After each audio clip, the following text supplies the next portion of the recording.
دا خلق زور لګی چې مړی اوري مړی اوري مړی اوري.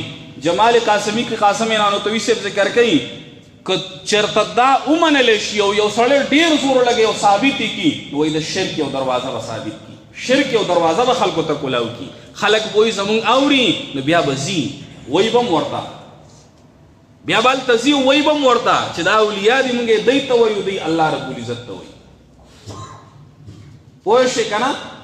دی د وجه قرآن مجید کې الله رب العزت فرمایي ما انت بمسمع من فی القبور، ما انت بمسمع من فی القبور، نئی تاورون کے آغا چاہتا اے پیغمبرہ چھ پا قبرونو کی دی ستا ناوری.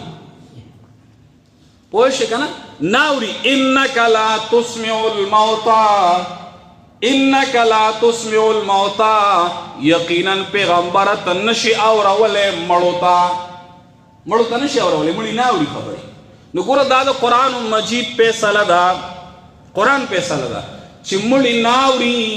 ویسا شیخ صاحب رحمت اللہ علیہ اللہ دے قبر منور کی دے چلاسی بابا شیر بے وی تو اندر رنج یا بابا بھی گوئی وذالک عندنا امر عجیب، خدا گفتات کی من بہر جا قریبم و بابا لم یقل انی قریب.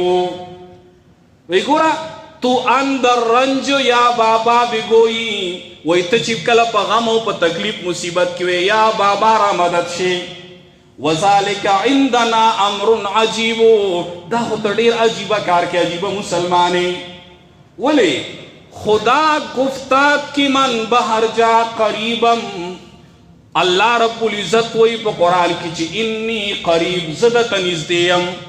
نو اللہ توایا چی نزدے دے کنا سمرا نزدے دے دا مرائی درک ندتا نزدے دے اللہ توایا.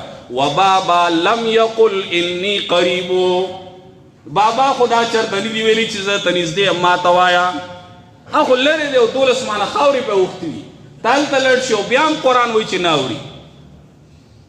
لا یسمعو دعاکم، قرآن وی دی ناوری بلن استاسو. دا تاس چور تکم آوازو نکوئی چرا مدد شلو یزوانا دا بغداد شاہی میرانا زور دے دیر دے پالوانا مانی ولی لمنستادا تو چور تاوازو نکنو. قرآن وی لا یسمعو دعاکم دا استاسو دا بلن ناوری. بیا قرآن یو خبر کئی ولو سمعو مستجابو لکم، تو بیام نخطے آوازو نور تکے اورا مدد شور توائے. نو قرآن وی ولو سمعو مستجابو لکم بالفرض والتقدیر، فرض دا محال وی ممتنع نہ دینو. ولو سمعو بالفرض والتقدیر چی تخام خواہی اوری اوری زیو منٹ نمیون اللہ. قرآن وی کچھر بالفرض والتقدیر واوری نو مستجابو لکم ستاسو قبلونا بالکل نشک والے.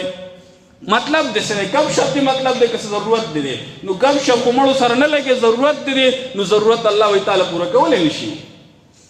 پزلو پسین خطے او پزلی کے مستجابو لکم تاسو لقبل ولا نشی کولے ستاسو ضرورت نشی پورا کولے.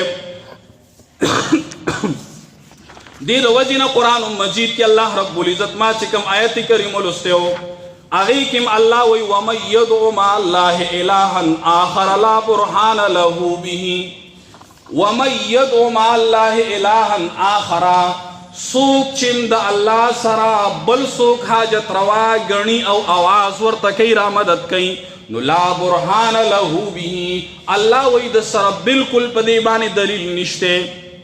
قرآن وی سوک چ بل چاہتا حاجت روا مشکل کو